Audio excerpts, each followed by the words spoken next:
আজকে ইফতারি বানালাম ডায়েট ফ্রেন্ডলি খুব মজার একটা খাবার। আর বাসায় থাকা জিনিস দিয়ে আমি চেষ্টা করি যত সিম্পল ভাবে হেলদি খাবার খাওয়া যায়। তো এখানে আমি নিয়ে নিলাম 2টো ডিম, সাথে নিয়ে নিলাম সামান্য পরিমাণে পেঁয়াজ কুচি। ঝটপট যেহেতু রান্না করছি তো ভাবছিলাম যে এমন ইজি কিছু বানাই যেটা খেতেও অনেক মজা হবে আবার হেলদিও হবে। ভিতরে দিয়ে দিলাম সামান্য পরিমাণে মরিচ কুচি, হলুদ, তারপরে দিয়ে দিলাম লবণ। কিছু দিয়ে এটাকে একদম ভালো মতো মিক্স করে নিলাম। তারপর এখানে নিয়ে নিলাম একটা রুটি। তোমরা চাইলে এখানে লাল আটার রুটিটাও ইউজ করতে পারো। অবশ্যই ছোট বা পাতলা টাইপের রুটি নিতে হবে, অতিরিক্ত বড় রুটি নেওয়া যাবে না। আমি একটা প্যানে সামান্য পরিমাণে ঘি দিয়ে তার উপর আমি ডিমটাকে ভাজতে দিয়ে দিলাম। তারপর দিয়ে দিলাম সেই রুটি। তোমরা চাইলে এর উপরে ঘি ব্রাশ করে নিতে পারো। এই খাবারটা না ভীষণ মজা হয়, তোমরা চাইলে ট্রাই করে দেখতে পারো। ঘি দিলে কিন্তু টেস্ট আরো অনেক বেশি বেড়ে যায়। ডায়েটে কিন্তু ঘি বা অলিভ অয়েল খাওয়া যায়, এগুলো হচ্ছে গুড ফ্যাট। থাকলে অনেকে তোমরা তেল খাও না যারা ওয়েট লস করতে চাচ্ছ, তো তেল না খেলে কিন্তু চুল পড়ে যাবে, স্কিন খারাপ হয়ে যাবে, এজন্য আমাদেরকে গুড ফ্যাটটা নিতে হবে। এবার আমি ঘি নিয়ে নিলাম, তার মধ্যে দিয়ে দিলাম পেঁয়াজ, রসুন আর টমেটো কুচি, সামান্য পরিমাণে চিলি ফ্লেক্স, এরপর দিয়ে দিলাম রোজমেরিটা আমার একটু বেশি হয়ে গেছিল, তোমরা একটু কম করে দিবে।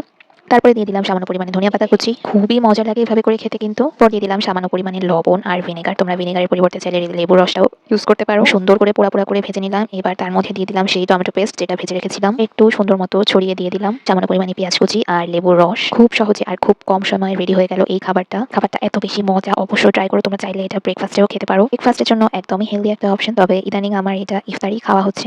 তো কেমন লাগলো তোমাদের সবার এই রেসিপিটা অবশ্যই জানিও। ওকে, টাটা।